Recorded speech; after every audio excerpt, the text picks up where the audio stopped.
The Testament of Simeon, Chapter 1. A copy of the words of Simeon, the things which he spoke to his sons before he died, in the 120th year of his life, at which time his brother Joseph died.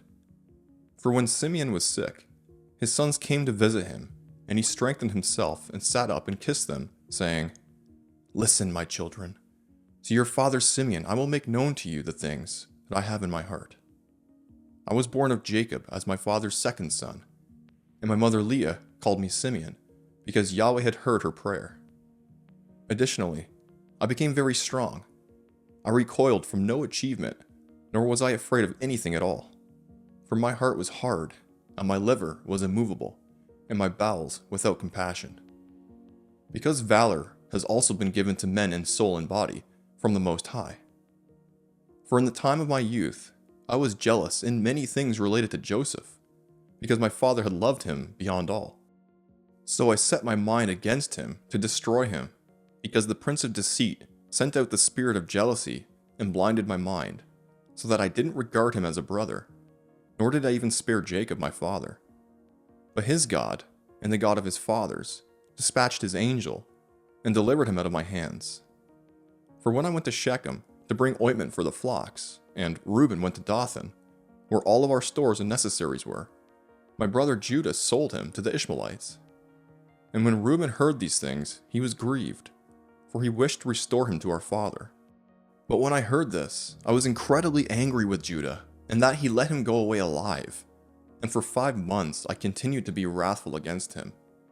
But Yahweh restrained me, and withheld me from the power of my own hands, for my right hand was half withered for 7 days. And I knew, my children, that this had come upon me because of Joseph, and I repented and wept. I pleaded with Yahweh God that my hand might be restored, and that I might be distant from all pollution and envy and from all foolishness. For I knew that I had devised an evil thing before Yahweh, as well as my father Jacob, on account of my brother Joseph, in that I envied him. And now, my children, listen to me, and be cautious of the spirit of deceit and envy. For envy rules over a man's entire mind, and afflicts him to neither eat or drink, nor to do anything good.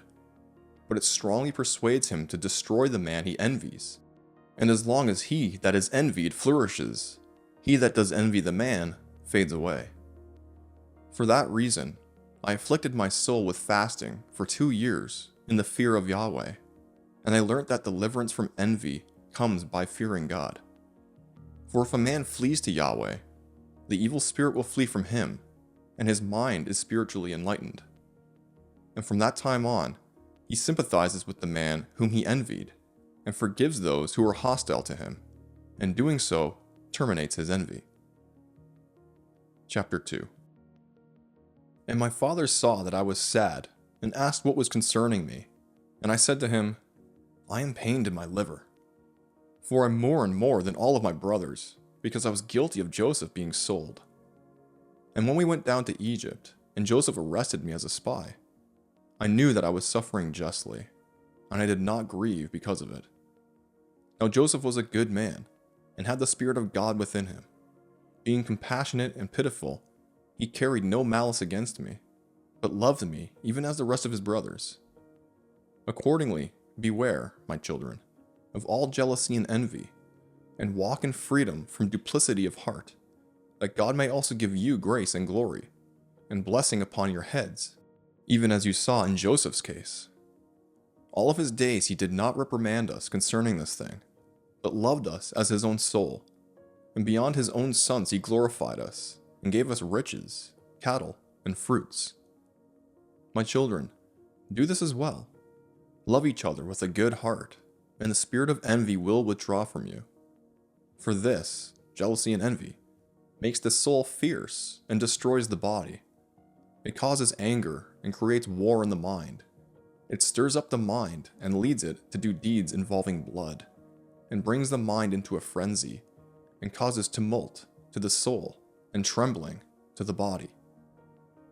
For even while you are asleep, malicious jealousy gnaws away, and with wicked spirits the soul is disturbed, and causes the body to be troubled, and wakes the mind from its sleep in great confusion, and as a wicked and poisonous spirit, so it appears to men.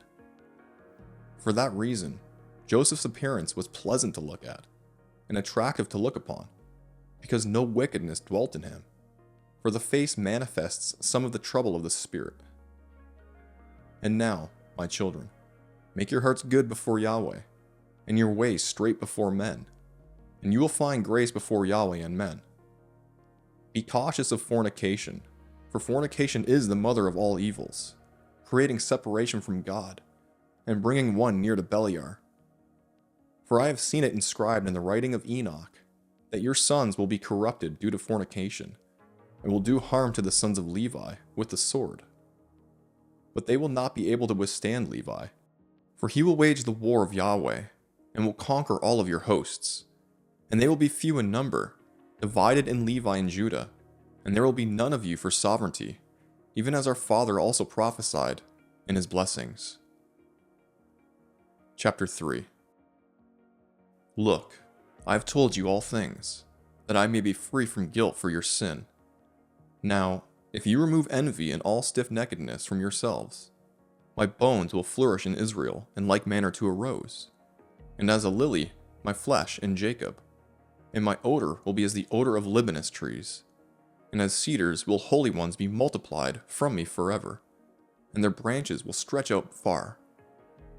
Then the seed of Canaan will perish, and Amalek will not have a remnant, and all the Cappadocians will perish, and all the Hittites will be utterly destroyed. Then the land of Ham will fail, and all the people will perish. Then all the earth will rest from trouble, and all the world under heaven from war. Then the mighty one of Israel will glorify Shem. Then all the spirits of deceit will be given over to be trodden underfoot, and men will rule over wicked spirits. Then I will resurrect in joy, and will bless the Most High because of his marvelous works. And now, my children, obey Levi and Judah, and do not be lifted up against these two tribes, for from them the salvation of God will arise to you. For Yahweh will raise up from Levi, as it were a high priest, and from Judah, as it were, a king, God and man. He will save all the nations and the race of Israel. For this reason, I have given you these instructions, that you may also command your children, that they may observe them throughout their generations. And when Simeon had made an end of commanding his sons, he slept with his fathers, at 120 years old. And they laid him in a wooden coffin, to take his bones up to Hebron. And they took them up secretly during a time of war with the Egyptians, for the Egyptians guarded the bones of Joseph in the tombs of the kings. For the sorcerers told them that on the departure of the bones of Joseph, there should be darkness and gloom throughout the land, and an exceedingly great plague to the Egyptians, so that a man should not recognize his brother, even with a lamp lit. And the sons of Simeon lamented over their father, and they were in Egypt until the day of their departure by the hand of Moses.